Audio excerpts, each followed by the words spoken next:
Bonjour, je vous mets à disposition un cours de DevOps complet.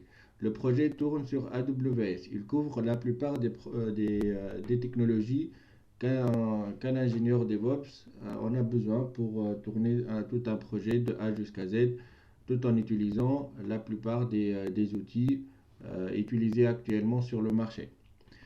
Donc, pour moi, je suis Zied, donc j'ai 8 ans d'expérience en tout ce qui est data engineering et data science. Je travaille souvent sur Amazon, sur AWS du coup, et je donne des cours dans des universités françaises, donc vous pouvez trouver les liens pour me suivre. Sinon, pour le cours, on commence par une introduction où je vous montrerai de quoi il s'agit, qu'est-ce qu'on va développer. On va faire une petite introduction aussi sur l'environnement de développement. Et puis, on va tester notre développement qui est une API. euh, et on va jusqu'à le fait de travailler sur le stack Continuous Integration. Vous savez que c'est du CI/CD. Donc ici, on va finir le CI. Et puis, on va commencer à configurer AWS. Une fois qu'on aura fini ça, on va mettre en place Kubernetes. Et puis, on va configurer Kubernetes pour qu'il prendra en compte le stack Continuous Deployment. Et mis à part ça, on va faire des tests sur des repositories publics.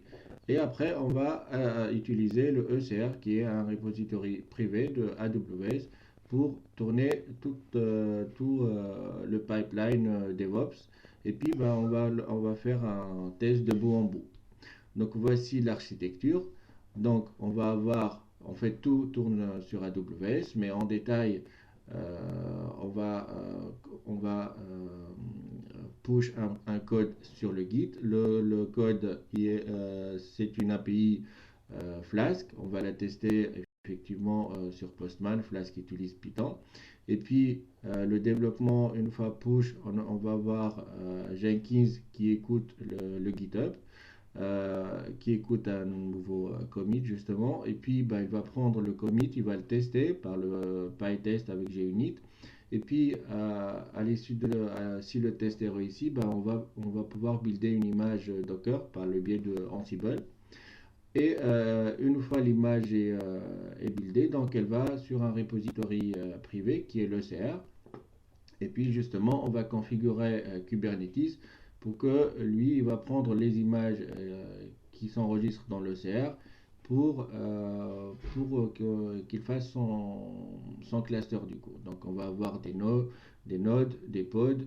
Et je vous montrerai comment la configuration est facile quand on utilise AWS. On ne va pas utiliser EKS, mais on va configurer nous-mêmes Kubernetes et les services associés. On va voir aussi comment il fonctionne avec S3, la route 53, le load balancer, l'autoscaling, etc., etc. Donc ce cours est une version, on va dire, quick, donc c'est rapide. Je ne vais pas tarder, ben, je vais rester à peu près 2 heures. Nécessite des connaissances un peu poussées sur tout ce qui est technologie DevOps. Donc ce cours s'adresse à des personnes qui ont déjà le niveau, ils connaissent bien les technologies que je viens de les citer et autres. Si vous allez me suivre, il va vous falloir me demander des ressources.